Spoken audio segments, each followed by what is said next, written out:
the Desert Tiger Podcast. Hello, Ivan. How's it going? Good. How are you? I'm doing very well. Having myself a wonderful morning so far. Great. Yeah. How you're probably a little early too. I believe you're on the West Coast as well. Yeah. All right. So both of us a little hitting that early morning sunlight here to talk a little bit about this new wave here of the men without hats. Mm-hmm. Awesome. Are you ready to jump on into things? For sure. All right. So, of course, we are talking here today about a reimagining of one of your hit songs that comes along with, again, part one, which is an album of covers. But before I get into the covers themselves, I want to get into this reimagining of the Safety Dance, because it was inducted into the Canadian Songwriter Hall of Fame last year in 2020. But what I would like to know is, was that the moment that you guys decided to sort of take a new look on this track? Was this something that was already in the works? How did this new version come to life? It started as a reimagination of the whole catalog. I had put together a sort of a project of piano and voice versions of a best of Men Without Hats. And that kind of sort of grew into adding cover versions to it. And then it kind of morphed into a full-blown band project. So it's been a 3-year kind of adventure that culminated in us isolating ourselves on the top of the Malahat Mountain on Vancouver Island and just spending about 8 months working on this thing. And we had a lot of fun doing it. So I'm excited to have people listen to it. Wow. So this has been quite the process of where you said just you and a piano beginning to work out things. And then it's sort of just over time has built up where you and a couple other band members were able to build it into what it is today, where it does have that piano sound, but it builds so much more, almost has a orchestral feel to it almost. Yeah. Well, it all grew organically. So it was nothing that we really planned on doing. It's just something that just happened. I hadn't even considered it as a first single even until the record company suggested it. So things are just moving along at a very sort of natural pace for this record. And it's good. It's a good way to do things. Okay, so you mentioned that it was actually the label that sort of figured that this might be the best way to kick things off then. Yeah, it was. We always sort of, I like to default to people who make a living out of choosing singles, what singles work best on radio. That's not really my job. My job is to make as many hit singles as I can, and their job is to pick the ones they think have the most chance of getting on there right away. So. Okay, awesome. Well, it's definitely a fantastic track. It's, as we said, definitely has a different vibe, but still has like an energy to it that's still like, even though it starts out with the piano and the vocals at the end of it, it still like makes you want to move. It elicits emotion out of the soul, which is beautiful. Oh, thank you. Yeah, it's like I said in the press release, it was kind of it was the soundtrack to my return to the village where the original Safety Dance video had been shot. And so we kind of imagined me going back there and meeting up with the jester, who's now the mayor of the village, married to the crazy blonde chick and raised a huge family. And this is 40 years later, and this song is the soundtrack. But it's getting a good reaction from people. It's touching a lot of sort of things in people that it's nice. It's people are making nice comments about it, and you never know. People, it can go either way whenever you put out a single, especially when you're trying to recreate one of such a. It's a pretty big song. So it's always a bit dangerous messing with it, but I think we pulled it off. Yes, for sure. Something that has held its piece of history for 40 years and continues to do so. It definitely can be a little intimidating because, as you say, you never know how the fans are going to take it in, but it definitely does look like exactly that, where they are embracing this new sound, coming back, as you say, into this world, the beginning once again. And I think, is that also what sort of brought the decision to release this track with in an EP with 4 other covers, was sort of just bringing you back to your roots? Right. The other songs that are on the again part one are reflective of our musical tastes, our growing up as teenagers in the 70s, where Mott The Hoople's David Bowie written song "All the Young Dudes" was my soundtrack. It was our soundtrack. All the teenagers and my, the 13-year-olds in 1972 were all the young dudes. And growing up with bands like the Rolling Stones and Lou Reed was also a big factor in my musical development. And bands like the Tragically Hip, who I wanted to pay tribute. We wanted to pay tribute to a great Canadian band and to a great singer, a great human being, Gordon Downey, and that was part of the project also.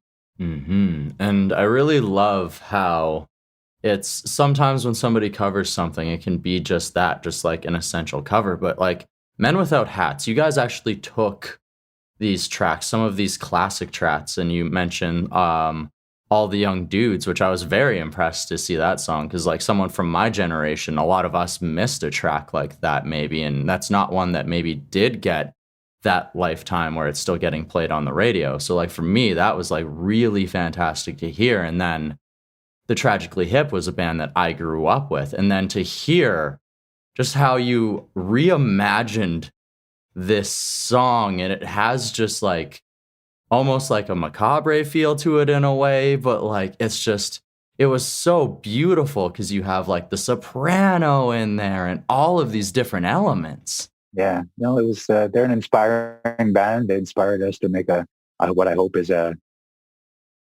cover version that the multitude of Tragically Hip fans will appreciate, and the initial reactions on that one has been good also. I've gotten nothing but positive reviews on that also. The Hip don't let too many people cover their songs, and I was glad that they let us do this one. Yes, big shout out to them and anyone who's listening to this interview, because the song will be out by the time this interview is out. You should go out and check this song out because I got chills from it too. It's friggin' incredible. This entire EP, just these reimagining of these tracks from the Rolling Stones to Lou Reed, it's really beautiful how you just melded all of these tracks sort of together in your own way.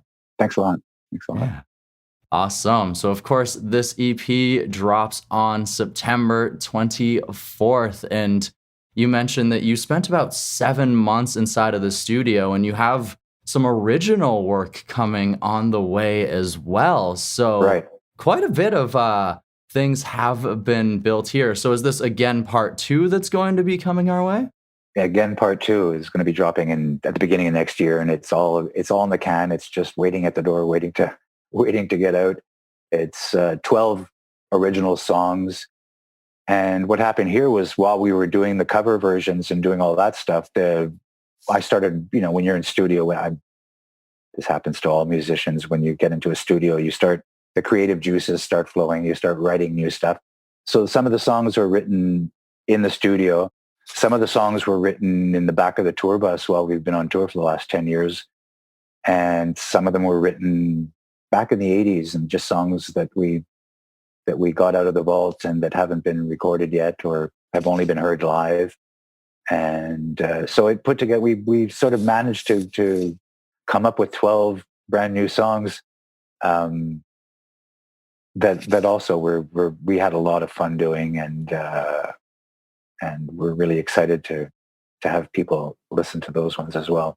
Wow. So not just from the now, not just from like the recent past, but also going back into the 80s, the history of the bands, to some of those maybe unreleased tracks, those hidden gems, some might say, of the Men Without Hats catalog.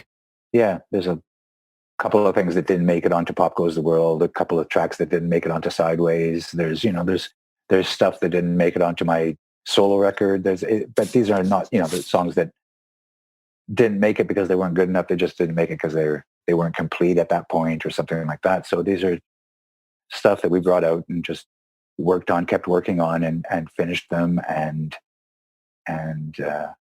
it turned out pretty good. We're happy. I always find that's incredible how, as songwriters, how sometimes you can have this idea and then somehow like you can have a direction for it, but then suddenly it doesn't have a home. And then it can take so long. And then once again is like returning back to the village, returning back to those pieces and sort of finding okay, maybe I can find a new direction for this. Maybe now I finally have the words that I was looking for, whatever it happens to be, right? Yeah, that's exactly it. Yeah, it's the process is very fluid. It can change along the way and along the years. And I've written songs that I still don't understand what I was talking about. So that's the way it goes. Of course. Sometimes you never know where it's going either. So it's all about the beauty of the track, because sometimes you never know where the audience is going to interpret things as well. So yeah, Exactly. fantastic. So you mentioned earlier the music video for the safety dance. Definitely something that helped the band get quite a bit of traction at the beginning Absolutely. of the career. Definitely a very vivid world. So are music videos something that you're planning on sort of reincorporating here into this next wave, this new era of Men Without Hats? Yeah, we're actually in talks with the Jester, with Mike Edmonds, who's over in England, and we're working on it at this moment.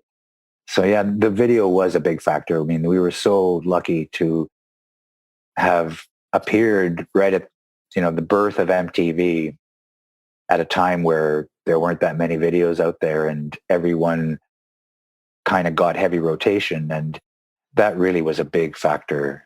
And it still is, because the way the video was shot gives it this timelessness. It's not it's like watching a Western or something like that. It's something it doesn't really date it. You can't tell that it's the 80s, except if you're a fan of the song, obviously. But if you're just watching the video, you'd have a hard time pinpointing when it was made. Mm-hmm, for sure. So gave it legs, gave it longevity. It gave it a cross-generational sort of appeal.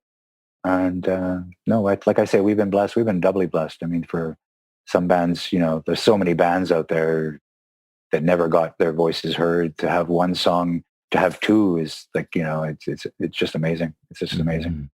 Absolutely. And to have both of them get entered into the Canadian Songwriter Hall of Fame and to sort of continue to etch their history in time is just sort of beautiful and stands Yeah, to no, it was an absolute honor for us. We were just blown away. We weren't expecting it. We found out like almost a day before everybody else, type of thing. So we were very, very sort of humbled by the experience. You're still riding your high as everybody else is like starting to congratulate you. So sort of get to celebrate at the same time rather than having to like wait on it. But at the same time, kind of like, oh, what? Oh, wow.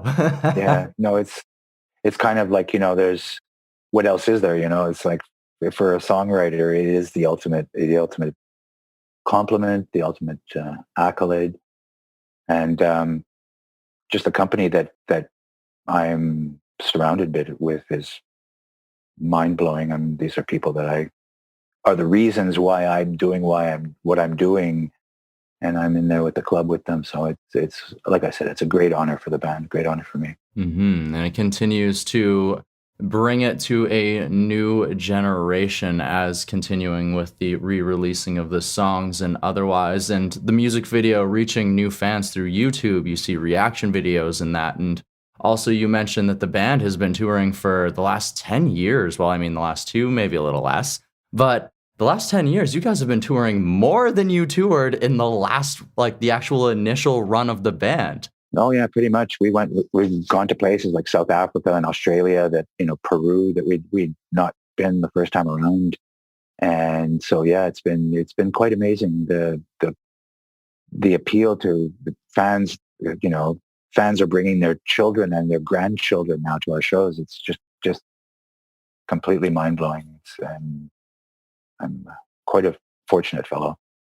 Absolutely. You can only really be thankful at that point to be able to look back 40 years later and just continue to see the history that you've built and see that people still want to come out and see you even here in 2021 when you guys have been able to play a couple shows in the summer and have a couple lined up in the future as well in places like Kentucky and Connecticut and otherwise.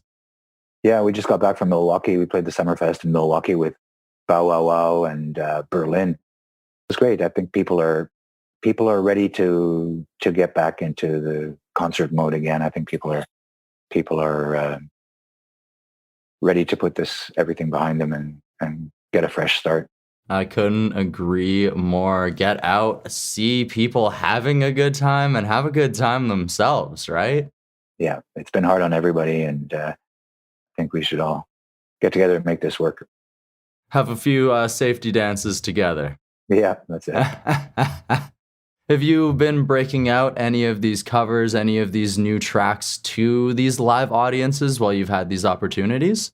We have. We played, we ended up with No Friends of Mine, with the safety dance cover in Milwaukee. And it was amazing because it was like, I think the second time we'd played it live and the whole crowd was singing along.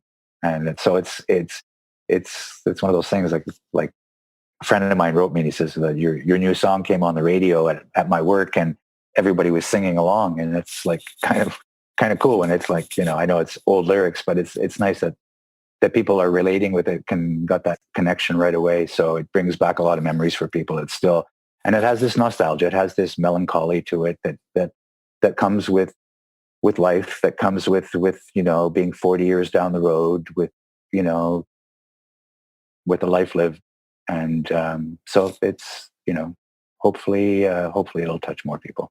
Oh, I think it definitely will. And I love that, how you mentioned that, how people hear a little bit of these lyrics, how it's a different song, but because it's also kind of a song that they've already like grew up with or like knew through this entire time, it's like as soon as they caught on with a little bit of the lyrics, like, okay, I know where this is going. All right. Like I vibe it, right? Yeah. It was a great way to end. It was a great way. It was our encore and it was a great way to end the evening and people went home with smiles on their faces, just like that's our main goal of this whole thing. So exactly. Well, that's a big part of entertainment too, right? Is you want to give people an opportunity to release themselves, but also exactly that. Put a smile on people's faces. Give them something to remember, something to go and talk about with their friends. Yeah. Absolutely. That's what it's all about. Awesome. Well, Ivan, I have one last question. Are you ready for it? I am. Awesome. All right. So what I would love to know is, through the last couple of years here, this past 3 years of reimagining the safety dance, taking these tracks, going back to some of your influences and going into new material as well, this new era here, how has this time, these last couple of years, how has it helped you grow as a person, or what has it taught you about yourself, Ivan? Just that, you have to follow your dreams no matter, how old you are, and be true to yourself. I mean, those lyrics that I wrote 40 years ago are still true. And it's about following your heart, following the beat of your own drummer, not succumbing to peer pressure, which is a big force in our world today. There's a lot of coercion going on, a lot of bullying going on, a lot of people trying to push their agenda on other people. So it's hard for someone to stay true to their beliefs sometime, but that's what life's all about. Life's a witch, and then you smile. I couldn't agree more. Thank you for sharing this life lesson as well as the story of this reimagining of the safety dance here today with No Friends of Mine. Yeah, my pleasure. It's nice talking to you.